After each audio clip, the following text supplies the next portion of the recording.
We have some massive revelations regarding the legendary Garp the hero, some equally as shocking information about his protege Helmeppo, Miss Buckingham Stuy's devil fruit reveal, the secret history behind Sakazuki and Borsellino, a foreboding fact about Blackbeard, and a former lover of Who's Who who's breaking her silence. This information all comes to us courtesy of the Egghead Island Viviacard set, which has been translated by the Library of O'Hara and Pew Peace on Twitter, so thanks for that, but we need to get into some big fictional news here. According to the Viviacard databook, Monkey D. Garp is officially a user of Conqueror's Haki, which may seem obvious given who he is and what he does, but here's the thing, Garp has been covered so many times in these databooks, and now even multiple Viviacards specifically, but they've always avoided outright stating whether or not he was a user of Conqueror's Haki. And this is causing a little bit of controversy online because Kuzan was also included in this batch of Viviacards and he has no Conqueror's Haki listed, meaning that he went head to head with a Garp at a pretty massive Haki disadvantage and he still came out, I was going to say on top, but I guess it was more of a team effort. Still, it's incredibly impressive that Kuzan was able to fight on this level against the will of a Conqueror, because fun fact, there isn't a single Marine Admiral who has ever been confirmed as a Conqueror's Haki user, except for Sengoku, who was an Admiral at one point, and I'm not going to count him, but after Sengoku, Garp is only the second Marine to have confirmed Conqueror's Haki. The reason for this is probably because, as Admirals, they've made a choice to submit to the world government, and therefore they lack the will of a true conqueror, unlike Garp, who refused to submit and carved out his own space within the organization, which is very much reflected in his Justice motto, which has finally been revealed in these cards, and it is simply, My Justice, which I love because Garp won't even submit to an ideology. He refuses to be ruled by the concepts of absolute, unclear, or even lazy justice, because at all times Garp is a man who pursues his own ideals, except for that one time with Ace. That was a bit of a whoopsie. The My in My Justice was very much missing during the Paramount War, or was it? This is where not having a pillar to lean on like unclear or absolute justice really starts to screw you over, because as the events of Marineford played out, it is now clear that everything Garp did or refused to interfere with was what he genuinely thought was best for the world. Back to Haki, though, I wouldn't rule out some admirals developing it in the future, particularly the ones that have either ascended or broken out of the system. Just like Kuzan, and the other thing of note revealed for him is that he will have a bounty assigned to him, as he is now a filthy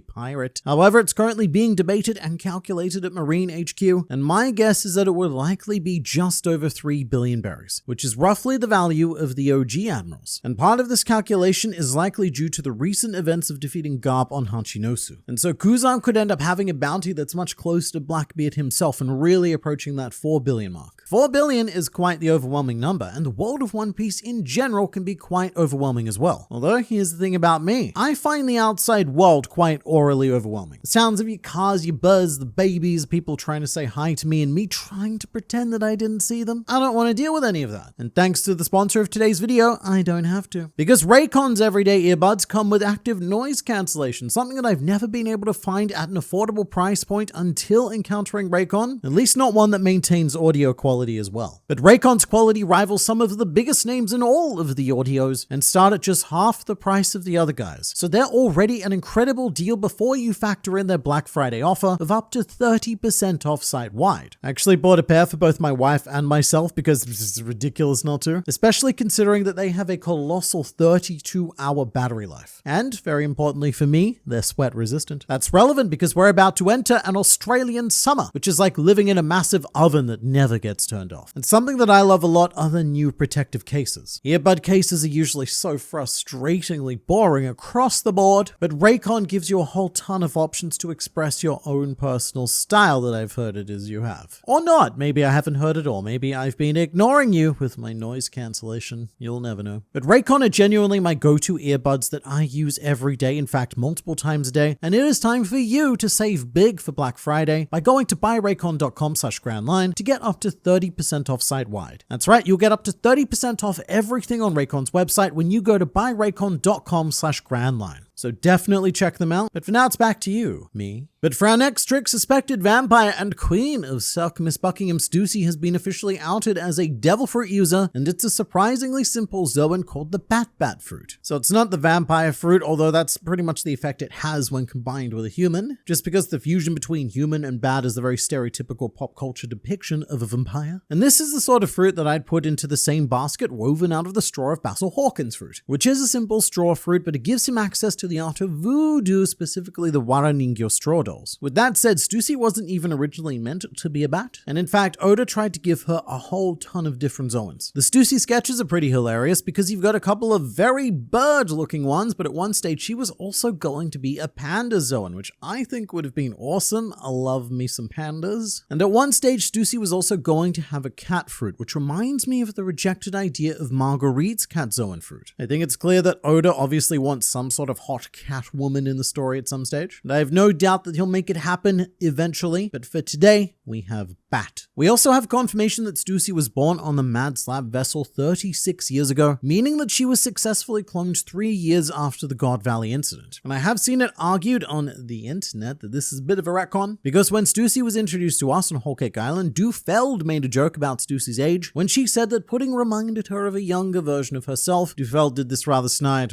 How many decades ago was that? Which, considering that Stussy is only 36, not that many decades ago, it's startlingly close to my age. So I don't think this is a retcon or an inconsistency though. I think it's more likely that it's because Stussy uses the name Buckingham Stuy, and so she gets mistaken for the real one, who is now 76 years old. Although it is possible that Oda hadn't decided to make Stussy a clone at that stage, but then again, he'd already had that idea in mind for Edward Weevil at the end of Dressrosa. I'm not so sure. Either way, it works out well enough in this world, because it's not like Stussy being a clone is public information. But as for her egghead ally Camaru, we've confirmed that he comes from a place called Mount Kintoki in the Grand Line, which I should say is an actual mountain that exists in Japan that people climb because it gives them amazing views of Mount Fuji. But there's a lot more to it than that, because Camaru is practically plagiarized from Kintaro, a hero in Japanese folklore. His name means golden boy, and he was renowned for being able to beat assorted monsters, demons, and most importantly, sumo wrestling bears into submission. And that's why as a child, Camaru subdued all of the bears around him. It was a reference to that. And at the Kintoki shrine is where it said that Kintaro's axe lies to this very day. But our big boy has some even bigger news, because Camaru officially has a cross-guild bounty of 500 million berries, which was Luffy's bounty after defeating Doflamingo on Dressrosa. So Camaru is kind of like that pig full of money that dangles over everyone in Squid Game. Same shape at the very least. But this is one of those cross-guild special bounties, because generally 500 million is reserved for the rank of Vice Admiral. But then again, I don't think we ever actually learned what rank Camaru was. He did become a Marine officer during the time skip, but we have yet to know where he falls in the hierarchy that he no longer belongs to, as he sails away on his own in a teeny tiny boat. And someone who can't fit in a wide array of boats is Blackbeard. And something rather shocking about his Viviacard set is that it reveals his flower motif. So at this point, most characters have a flower motif. This was started by Nico Robin's voice actor, who assigned a flower to each straw hat, and then someone thought, that's a good idea, let's do it for everyone. And usually they're not worth mentioning, but Blackbeard, as usual, is a special case. His assigned flower is the red spider lily, which is a symbol of death in Japan. Although elsewhere its meaning is more one of sad memories, often last goodbyes or the death of a loved one. And sad memories seems to fit Blackbeard's past really well. I'm thinking specifically of that image of him looking up at the moon crying and such. Also, Blackbeard's birthplace has finally been listed. It was in the Grand Line in a location known as Shade Port, which probably gives Blackbeard the right to use the Bane quote about being born in the darkness, etc. But switching to the light, this set also covers Bartholomew Kuma, who has 3 epithets, being the Tyrant, the Pacifist, and the Superhero, which really goes to show how fragmented the global impression of Kuma is, and my feeling is that he's known as a superhero to Bonnie, which is heartbreaking, but nowhere near as heartbreaking as this next thing, being that Kuma's hobbies are traveling, writing letters, and fantasizing, which is another gut punch, because his hobbies are essentially dreaming of the life that he wanted to live with Ginny and Bonnie. Also, fantasizing is a surprisingly important word here, because there's a few different ways of saying fantasy and fantasizing in Japanese, and it has been noted that the way it's written on Kuma's Vivia card is the same way that Oda answered the question about Luffy's Gear 5th powers, which he said were a gateway to Nika's fantasy. Interesting. Also interesting is that Kuma's least favorite food is lobster, which happens to be one of the favorite foods of all the world nobles, so there's probably some sort of trauma happening there. And we also have some more information about Ginny, who had an insane bounty of 190 million berries when she was a Revolutionary Army commander. That is wildly high, almost double Luffy's bounty after after defeating Crocodile, so the world government takes the Revolutionary Army very seriously, which is why I still think that Dragon might have the highest bounty in One Piece. Ginny was of course the East Army commander, so at one time she would have been the most valuable person based in East Blue. Alas, Kuma and Ginny's relationship had a rather tragic ending, but nowhere near as tragic as the story of Catherine and her assorted lovers. This is a weird piece of unexpected lore, but I love it. So I often talk at great length about Catherine, the waitress on Any Slobby who dumped Jabra because she wanted to date Rob Lucci instead. She wanted a bit of an upgrade. However, as it turns out, Catherine has an even more expanded history and also once dated Who's Who when he was a Cypherpol agent. But she also dumped him to take a chance at dating Rob Lucci, which apparently didn't work out as she got the Jabra consolation prize. But for a relationship that did actually work out, we also check in with Mr. Nine and Miss Monday, who stayed on Whiskey Peak, engaged in some intercourse, and produced a baby whose name has finally been revealed, and he is called Nande, which means what a day is it. But now the information that everyone has been waiting for, the names and roles of the Germ Pirates. These were the wacky weirdos who rocked up during Capone Gang Beija's cover story on Dressrosa, and going from left to right we have Sukare Karehosui, the younger sister of the crew's captain, who despite being selfish and bullying him, legitimately cares about him. Then we see Dr. Rakushitamo Terusuba Hainaika, the mad scientist of the Germ Pirates who developed the Kiss Kiss Germ and who only joined the crew to further his research as he has no interest in piracy. So this will probably never happen, but he could be a good potential Neomads candidate. I could see Caesar and Judge getting along real well with this guy. Then in the center we have Sukare Tainen, who is the captain and no further details given. And next to him we have Meza Suwanpisuo, who is my favorite Germ Pirate member because his name literally means let's find the One Piece. And finally we have Shikonktai, a member of the crew who loves scaring people with the skull on his head, and due to a policy of not physically harming people, he fights purely by spreading germs. So he's a semi-pacifist. He won't hit you, but he will hit your immune system with some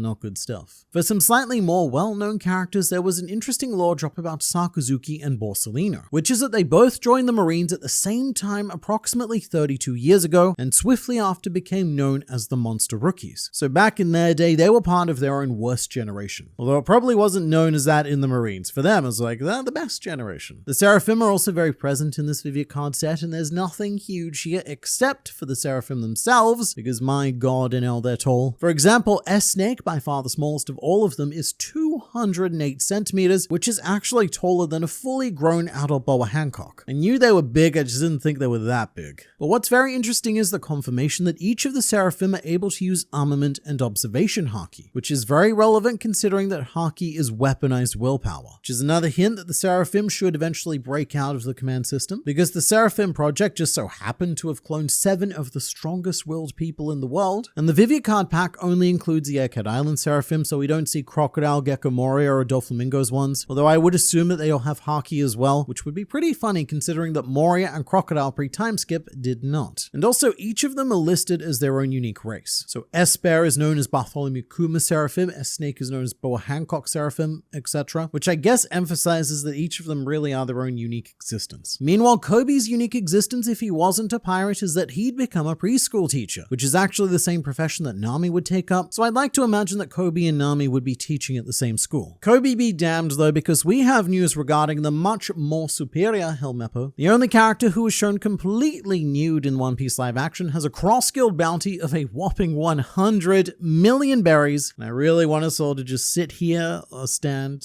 and take this in, because Helmeppo is now worth as much as post-Alabasta Luffy. However, this does contradict information revealed in Oda's 10-question Q&A, which stated that Helmeppo's rank of Lieutenant Commander would only be valued at 1 million berries. But actually, as it turns out, most sword members are considerably more valuable than their respective ranks. Hibari, for example, is the same rank as Helmeppo, and she's worth twice as much at 200 million berries. Meanwhile, Prince Gru and Kujaku are 500 million each. As rear admirals, their value should be 200. So how wild is it that these two characters together are worth 1 billion berries? I mean, would you rather have Prince Gru and Kujaku or one Karakuri? Actually, I don't even know why I asked that. I know that most of you are going to choose Gru and Kujaku, but mostly for Kujalku-based reasons. I know what you're all like. My guess for why these bounties are so high is that either Sword is a known entity and that all of its members qualify for special bounties, or that these numbers have been raised as a result of the invasion of Hachinosu, with each of them proving just how much of a pain they can be to pirates. Prince Gru definitely feels pretty accurate because his devil fruit is insane, although Prince Gru was originally supposed to have a different devil fruit called the Shuko Shuko no Mi, or the Cut fruit, which does sound similar to Inazuma's devil fruit, which is the Choki Choki no Mi, or Snip Snip fruit. However, when I researched the Shuko Shuko onomatopoeia, what comes up is that it's more like the sound of squeezing a pump. Shuko, shuko, shuko. So I'm not quite sure where the cutting part's coming from. I'm not good enough at Japanese for that, nor can I imagine how it would have been different from Inazuma's fruit. And just one extra note on Hibari, there is another piece of information linking her to Sakazuki. Hibari's Vivia card says that she's from North Blue, which is also where he's from, and that could play into her 200 million berry bounty. If she was publicly known to be Sakazuki's daughter, then that would likely qualify as a very special marine. And if you want to know more about this connection, which is bizarrely extensive, then I have a whole video waiting for you to watch right now.